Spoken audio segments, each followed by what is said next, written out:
What's the meaning of Branston Pickle?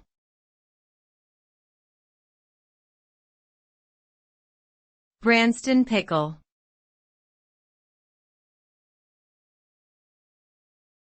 Branston Pickle.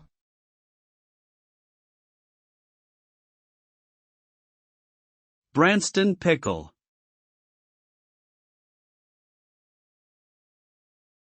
Branston Pickle.